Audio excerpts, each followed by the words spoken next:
What's up? It's 8:30 Fire, and it's Friday. Thank goodness, right? We finally made it to the end of the road this week.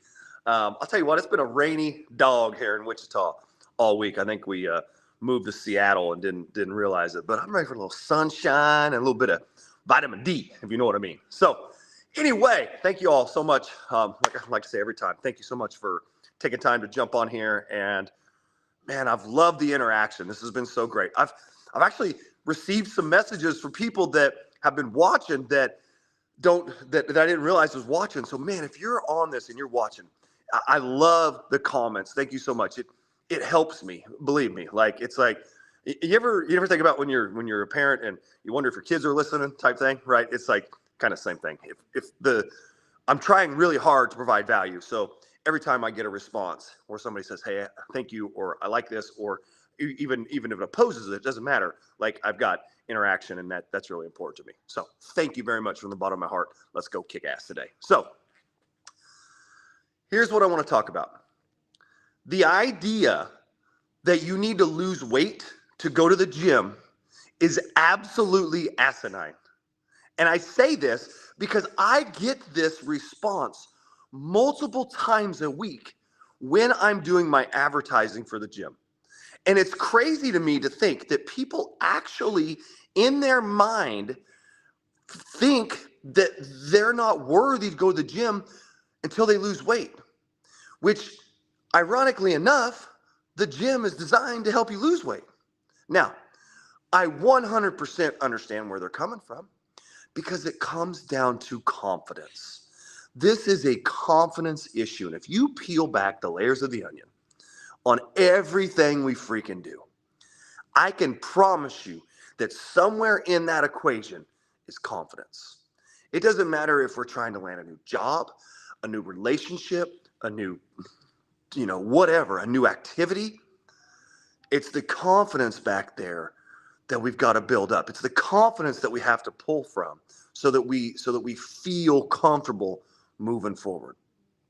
I hear the craziest things sometimes, like the excuses that I get for wanting to not start a program, right? To put off an idea. And what's crazy to me is when people call or message me or when I'm doing my marketing for my weight loss programs, man, so many people want it, right?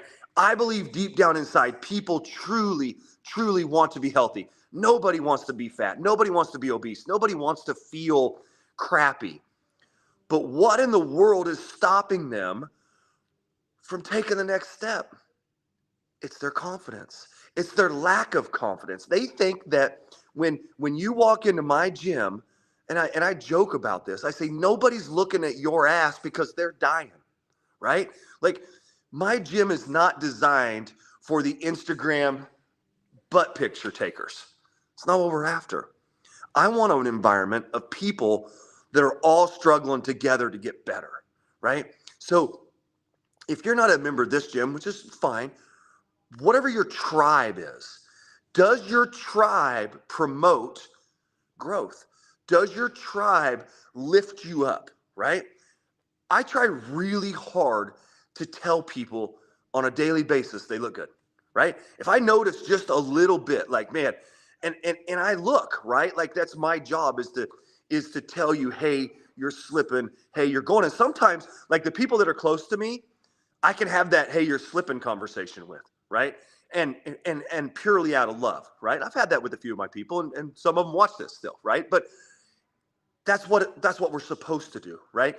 That's what my good friends do. I know Monica and I, man. Monica's one of my trainers, and she's amazing, and she's become a great friend of mine. And what's we check each other, right? Like, but it's loving. Like if I was wearing something and it didn't look right, Monica would be like, dude, don't wear that shit. Like that's not flattering on you, or vice versa. Hey, you look good, and God, I appreciate that.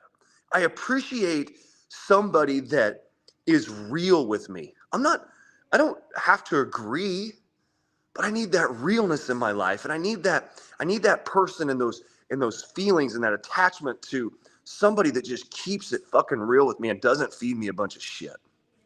Right? And maybe, just maybe, I'll end with this thought. That person that you're looking for that keeps it real with you and doesn't feed you a bunch of shit, maybe it's yourself. Maybe you need to take a good hard look in the mirror. Had a meeting with a lady yesterday, down on her luck, kind of going through a rough patch. She made a comment to me and made me so sad. I thought about it all night long. She said, I hardly look in the mirror. I put my makeup on and I kind of side-eye myself because she doesn't want to look at herself. And I thought, I've been there. I've been that guy that didn't like who was on the other end of the mirror. The only person in the world that can change that feeling is you. You got to figure out what it is that you need in your life to make you happy. There's not a person, there's not money, there's not time. There's nothing outside that truly triggers the happy button inside you, except for you. You have got to decide that you're good enough. You've got to decide that you are worth it. And at some point, you just got to live. So quit getting in your own damn way and quit thinking that you have to lose weight before you go to the gym, because that's fucking ass backwards. That's what I got. Fantastic week. I appreciate every single one of you guys. Thanks for sharing my videos. Thanks for commenting. Thanks for being on board. I have a ginormous announcement next week. Promise you, I'm gonna blow your mind. I've got some cool